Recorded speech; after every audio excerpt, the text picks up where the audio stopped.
Welcome to our three-part series on racing bred and racing trained thoroughbreds and the life they lead at the track and prior to the track, and then the crossover life to modern day performance horse.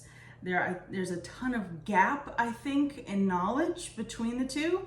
And so this video, thanks to X-Rider, is a showcase on how to possibly bridge the gap a little bit easier and more smoothly. I am in Lexington, Kentucky with X-Rider. X-Rider is on YouTube, Instagram, and definitely TikTok. Yeah. You have a big following on TikTok with Yes. all of your spring breedings and foalings for sure. Yeah, babies, everyone loves the babies, and the sale stuff. And the sale stuff, Yeah. yes. Now you don't do foaling, like the actual foaling part, and we don't do that for a myriad of reasons because anything can go wrong, and most of them aren't yours. Yes, so I obviously, I don't mind it if it's my mares per se, but obviously there's a lot of stuff that's happening. I got clients. I know some clients are like, And it's hey. quick. I don't think people understand. Once those yeah. mares go down, we've got like 20-ish minutes before they sometimes even faster. Yeah. I have some, I swear it's like they sneeze, and then it's there. I'm like, oh, thanks. Don't even have to put on the gloves. Right, It's fine. and then if there's an emergency or anything, we don't want, none of us want Oh, no. anything to go on the internet. So I know There- that you appreciate yeah. the love of all of your followers, which is vast, but that's why. And so we also have to have some privacy for you. Oh, yeah. Yeah, okay. So we are here. We are going to show some things. If you have any other questions, ask X-Rider. Left to a different farm to go get started. So they're all gone. So this group is mostly babies, and I got like 2 random mares in there. As This babies. year's babies. Yeah, so these are my late foal. These are my April babies. Okay. Yeah. Because like that one with all the white, that's Curlin. The one next to him is a twirling candy, I'm pretty sure. So I'm pretty sure that's my little... And for those of you all who do not follow X-Rider regularly or are not like the original Swiftie that I am, most of the thoroughbreds are referred to, or most of the babies are referred to by the sire's name until they're sold, correct? So typically, that was rude. So actually, they'll go by the mom's name, and I just call him the dad's name. For the you sake of- call him the yeah. dad. So no, typically on all registration papers, it'll be like, well, for example, I have a mare, call her Hateful and Grateful. So it'll be like Yes. Hateful and Grateful 24, Hateful and Grateful 23, until they are actually. They'll be Spendthrift. Coolmore is another place that has Coolmore Ashford is where they have Justify, where they have American Pharaoh, they got Golden Pal, Spendthrift obviously, they got their newer kids, they got Cyberknife, Doorknock, they got Into Mischief, Lane's End is another place, they're the place that has Flightline, and Twirling Candy, TaylorMade is another place, they have early voting, and Not This Time Instagram, so there's a whole bunch of different farms, and we kind of just meander about. There's some smaller farms that they'll not only have like 3 or 4 stallions, but for the most part, like everyone's got about 5, 6. So we kind of just breed whoever's like, we'll just go visit all the farms, see what they got. Well, you do an amazing job of explaining. Like, she puts the photos up of the mare. She explains, like, we don't want height, and we're going to get into that question because I have those questions too. We don't want height on this one, so we're breeding her to this one, and we bred her to this one, and it through height, so we're breeding her to this one. So yes, she's mentioning lineage and bloodlines, but she's also brilliant explaining the conformation and the crosses. But I'm hopefully going to get her to also explain how they can buy and sell $1 million horses with just standing and walking when I can't sell a $15,000 horse with like a full-on ride. Story of my life, though. You mentioned that you sent yearlings away to be started. Yes. I am a dressage person by nature. I do a whole bunch of other things. However, I always started 2-ish-year-olds when they were mentally ready. We sat on them. We got them accustomed. Sometimes we put other horses with them when they get started. Sometimes we don't, just depending on how they best learn. And then we kind of teach them left, right, whoa. Yeah. And then go on. The huge controversy with racing Oh, yes. is that they start early. Can you either explain or give us your thoughts or help better soothe this conversation? So I always try to explain to it as for people, like, think about it as like with a human kid. So we're taking a kid, and we're not going to take this kid and say, hey, you want to play football? And they're like, yeah, we want to play football. Cool. Go play against these college kids and have fun. That's not how this is going. So basically, we obviously, depending who you go with, some people will start them late yearlings or early 2-year-olds. The way we typically do it, we'll send them off to get about 30 days of just basics, learning the brakes, learning the steering, and then we'll bring them home. And because especially here, winter sucks. Yeah, we drove through winter to get here. So like the ground is frozen, the track is frozen, and so you lose a lot of training time. And so what we do is before all this bad winter hits, we'll send them to get them started, and then we just bring them back and just let them vibe until the weather kind of breaks. And then we're going to send it back. They're going to get their feet back under them, and then they'll start going. Well, obviously, if you go to Florida, California, it might be a little bit different. What do you do when you start a horse? So, or what is the expectation after 30-ish days with your yearling? After about 30, 60 days, we're going to kick them out. I expect them to be able to walk, trot, canter, go both directions, just basics, right? Like actually my yearling right now, because I did keep one for racing myself, and I sent him, you can do it at the farm, you can break them at the farm. I went ahead and sent mine. As we're in front of a round pen. Yeah, I know. But I was like, I sent mine, he got a little bit of starting here at the farm, but I went ahead and sent him to my trainer. And I told him, I was like, just get his feet under him, just see how it goes. And so he's been walking and trot and jogging just a little bit at the track every day. But not in frame. No. When you use your running martingales, it's just, what is the running martingale for? Just sturdiness between the connection? For them, it's mainly just to keep them from preventing from like. Oh, I thought that was you. I think that's the dog. Oh, I thought that was. Like it's not like they're going out and we're not asking them to run full blast right off the bat. Like they're gonna go through, just understand how their body works. They're gonna figure out where it goes. This is literally his third day there. 2-year-old, almost 3-year-old. He has not made his first start yet. He's just kind of going. Because you wait till they're ready. Yeah. Like, you're not going to spend the money if they're not going to bring Exactly. So I have some that they're going to mature. Successful. Yeah. I have some that they're not going to mature. Like they're not ready at 2. So we're just going to kick them out, wait till 3. Some of them that are ready at 2 will go ahead. This is a kid that's been taking a little bit of extra time. So he hasn't made his first start yet. We're thinking maybe in the next couple weeks. He's in little running martingale, nice and easy. And then this is my yearling. And he's just in nothing fancy. He's just in a simple snaffle. Looks like a school horse walking around. Oh, he's chill as can be. Like they say, he is as easy. He's confident. He goes out on the track with a buddy. He can go out by himself. And honestly, this is really good for them mentally. Like he's not doing a lot of heavy work. He just goes. And your riders are light. Oh yeah. We're not talking like cowboy heavy, like my size plus. These guys. So that guy. Both these guys are actually jockeys. They're they're exercise riders in the morning. But both of these guys are jockeys. They're like 110. So the kid. And your workload is going to be like they're going to get their warm up, they're going to get tacked, they're going to get walked around a couple times in the thing, they're going to get picked up, put on, they're going to go out, they're going to walk a little bit, and then they're going to do some jogging, and then like it's a mile long track. So like they're going to just jog a little bit and for about a lap, and then maybe but they're going 2 laps. straight. They're going even connection, even contact, and they're usually side by side with another horse. Mm-hmm. And just keeping pace. We're not chasing them. We're not running them. They go with their own pace. They're just gonna pick their with spot very light riders, and they're just kind of jogging. So and it's the equivalent of putting like sandbags and stuff on some of these youngsters. Yeah, probably not even that, really, because some of these guys are. I've never been there. Okay. So that was him. This is. And the martingales are just stabilizers. Yeah. And we've seen with even dressage riders like the Australian rider on TikTok that uses stabilizers. Oh my god. Maybe it might not even be him. I'm wondering if it's like the door. The Eve or something? It's something. We're going to blame him in the videos though. So that was his 3rd day. And this is what I got Monday. So he's been there for about 30 days. But again, you're not asking for them to be on frame or anything. He's just learning how his body works. Just kind of going out in a nice little canter. Just learning. Anyway, so he's going to get home. They'll bring him. I think he's got to be there for about another week or 2. He's out there with a buddy. Take a look at him and be like, is this something that I think needs to go ahead and head to the 2-year-old stuff? Or is this something that needs to wait for the 3-year-old? Because I do got a baby right now. I can tell you that thing is not going to see the track at 2. He's huge. I don't think enough people realize the amount of horses, professionals, not necessarily you, but professionals have access to. Professionals in every discipline. Yeah. So what you're seeing is the ones that made the cut. Yeah. What you're seeing at the track is the ones that were ready at that time and made the cut. Not all of the youngsters are going. Yeah, no.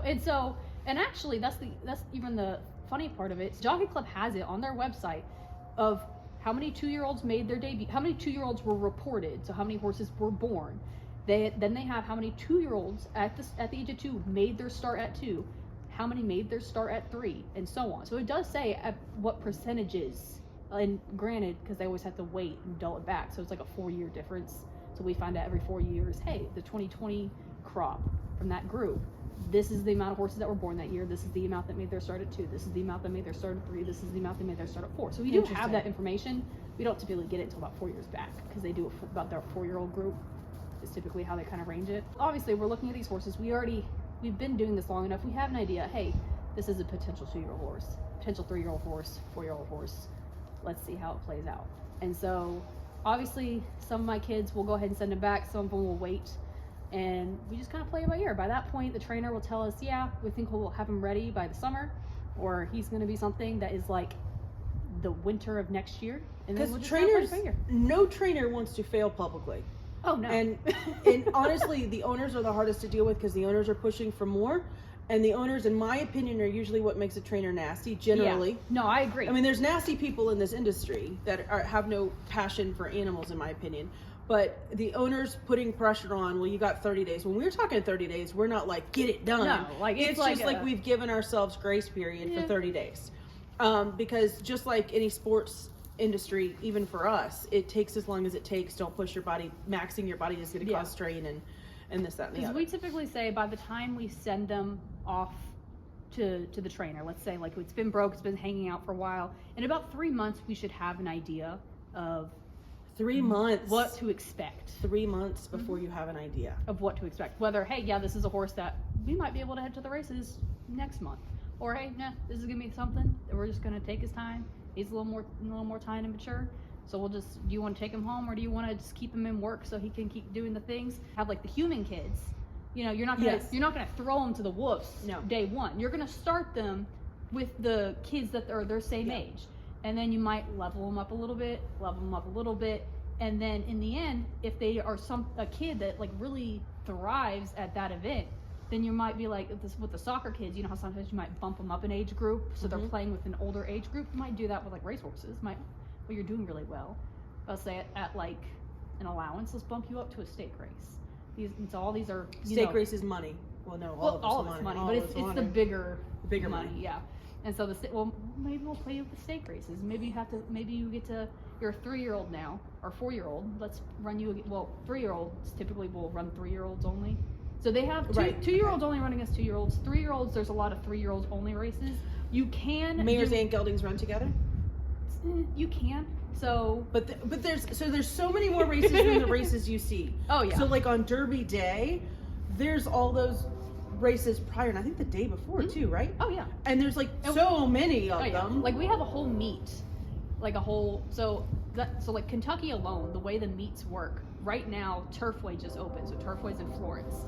So they're going to be open up until March, and then once March ends, there's going to be like a week or two where Churchill's going to open, and then they're going to close. Kingland's going to open, and then once Kingland has their 2-3 weeks, then Churchill's going to reopen, and so that's when they're going to run, I think like a week before, and then they're also going to have the Derby, and then they have a little bit more racing afterwards. Okay. And then July, it's over down at Ellis, which is Henderson, Kentucky. They're going to run there for however long their meet is. Then they're going to close. And then Kentucky Downs is only open for 10 days.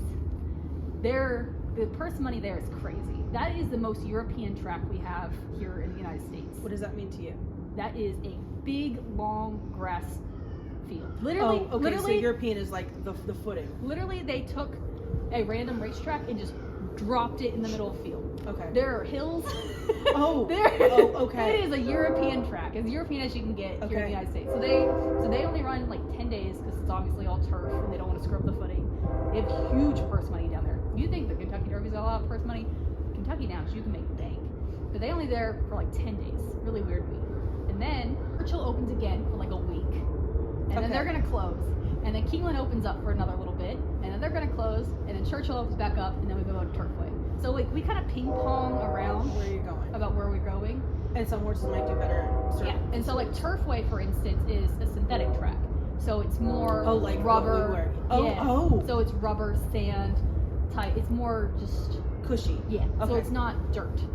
Okay. And so there's a synthetic track, and some horses love the synthetic track, some don't. I do find that horses that tend to enjoy turf racing, grass racing, they like synthetic more. Now, because it's grippier. Mm-hmm. Okay. And then obviously we have the dirt and the turf. And so obviously with the turf racing, every racetrack is different. Like some horses might like the turf at Churchill, but they don't like the turf at a breeze is like an actual workout. Okay. So obviously they're going to go out on the track every day they typically go out almost every day. But a breeze, they only do about once a week. So what is a breeze? That's when they're actually going full out, And, and it's actually being timed. So they're gonna go. They'll tell, hey, we're gonna go. So just like every big time discipline, we only do like the heavy workload maybe once or twice a week max. Okay. Yeah, and so they'll go through. They'll like say, we're gonna work 2 furlongs today, 3 furlongs, 4 furlongs. What is a furlong? How much is the actual distance? I'm blanking. Oh no, I was just gonna say poles. Like, didn't Secretary go by like furlongs? So the poles We'll are Google the that. poles are the distance. Those aren't furlongs? No. So a furlong is is like a heads up. They're like, oh, you have an 18th of this is the 18th pole, the 16th pole, things of that nature. Hey Siri. Hey Siri. How long is a furlong? 660 feet. Because I know 4 furlongs is half a mile. 8 furlongs is a mile. So that's how I always remember it. So as soon as you go, what's a furlong? But like a length, Secretariat won by 20 lengths. Yes. So it's the length is the horse length between him. Oh, okay. Yeah. It wasn't a furlong. Yeah. Okay. So a furlong is the distance. So going back to our kid soccer player, I have a lot of eventing students with no tattoo on their lip. Yes. Meaning home skillet couldn't handle the track, wasn't good enough, couldn't handle the gate. Yeah, because typically they'll get their lip tattoo. Well, back in the heyday, they used to get their lip tattoo. They have to be on the track, ready to go before the lip tattoo. They have to pass gate schooling, yeah. Oh, I thought they had to run to get the tattoo. They had to pass gate schooling. You were talking about some keep moving on. Mm-hmm. Some also find out that soccer is really not their sport, and they go do other things, which is also something that X-Rider highlights on all of the social media. Is this is more of a hunter, this is more an adventure, this one might be able to do polo. I think this is a great trail horse for your grandfather. But yeah, a lot of the adventures that I happen to work with, there is no lip tattoo. Do you guys, you do the microchip too? So that's the thing, because back in the heyday we used to lip tattoo. But yeah, now we do microchips. And so we microchip them as babies. Do you find that microchipping, I have found with the thoroughbreds I have worked with, now please remember, I'm not a thoroughbred person. I'm talking to a thoroughbred person. The ones that I've gotten from like New Vocations and others, when they have shots on the same side of the neck that they've had microchips, they always seem to have some sort of reaction. I was like, I haven't had that yet. I also do think it kind of depends on who's giving the shot. My personal opinion. Because granted, I said just put it to the other side of the neck or put it in their hip. I've also been giving shots for God knows how long. Right. So sometimes it is, but it also could just be they might have a reaction to whatever. Okay. She's debunking my methodology. X-Rider's property. You haven't met Belle yet. Belle is here with me. It's a video. We're talking about moving the yearlings around and that she's going to shift everything, and she's been shifting weanlings and yearlings. How often do you handle your babies? They get handled every day. Every day. Oh, From birth? From birth. Now, yes, there are content creators with different breeds and different disciplines who do not handle. Yes. There's a barrel racer who I admire who doesn't handle her babies at all. There are some thoroughbred people who don't handle. And granted, I do find it tends to be more California, but they'll just turn them out. They'll just turn them out. And it's different, and also, by the way, it's different breeds too. Different breeds and different things. I wish more warm blood people handled their babies a lot more and treated them like cow horses a lot more. We don't need to have a reputation of being so damn silly and dangerous. But big for that. Right. Speaking of your horses that are like, but you handle them since birth. Oh yeah. Every day. And then I asked you something this year because you had said you had loaded your mare up to take her to be bred. All horses have to be live covered. Yep.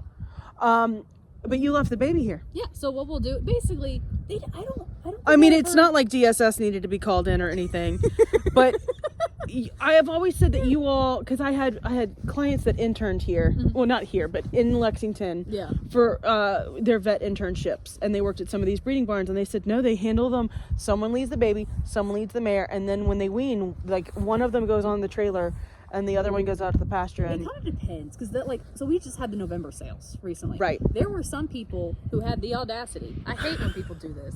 When they wean them on the trailer, so they'll put the baby or the mare on the trailer, whoever's going to the sale, and then they wean them then. And that is, in my opinion, the worst. To go to the sale? Yeah, that is the worst way to wean. What about ulcers and colic and? You know what though? We've never really had issues with colic when that happens. Oh, knock on something hard. Knock on the farting dog. But I'll be the first to say that, in my opinion, is the worst way to do it, because I think they don't handle it as well. No, and so I So always we don't ever use the trailer when we wean. I always think if you have a decent mare, take the mare in the foal at least to a show or at least off the property so that the baby can feed off the mare's energy and be calm being off the property. But yeah, I can't imagine weaning. Oh God, no. So to go to a sale. No, so that's why every time we have something go to sale, we'll do it ahead of time. Like we make sure it's at least 4 weeks, 5 weeks, or 4 weeks minimum. And like I hate waiting at 4 weeks before headed to the sale. Typically we try to push it to like 6 or 8. But yeah, well typically most of ours are pretty good. We'll leave the baby where they're used to, so the field that they're used to, the barn that they're used to, and we'll move the mare. Perfect. Okay. But you still handle them regularly. Oh yeah, they'll come in every single day. They'll get their feet rubbed on. Sometimes, listen, despite the fact they come in every day, I still have a few babies that will fight that farrier on farrier day. Even though they are like the angelest babies when we pick their feet every day. Okay, well you brought up a topic. We are here to learn the bridging the gap. The amount of people, and I've never in my life tranked for a farrier. Oh, we will. But the amount of people that trank, and they say it's because they don't get handled by anybody at the track, they just trank at the track. Is that? So there's definitely some people that will trank at the track to do hind shoes specifically. Okay. But that being said, is it just to avoid the education and the time that goes into it? It's just to save time because you don't want to, and you also don't want them to get hurt. Fair. So you don't want to get, so it's just easier. But at the same time, there's plenty of them that don't need it, and so we won't. When you're getting a track horse, you just have to kind of prepare yourself to teach them to hold their. I'll say it kind of depends because I retired 3 this year off the racetrack, or came to be riding horses. All 3 of them, I could drop their lead. They could ground tie, pick all their feet. The farrier came, they were ground tied for the farrier, pulled the shoes, no problem. But then I do have another mare that came from Florida, and we got her off that someone shipped in that came off the track, and she was a winch to do her back feet. Her front feet were fine, but her back feet not so much. But like that was one horse out of how many did we get this year? I think in total.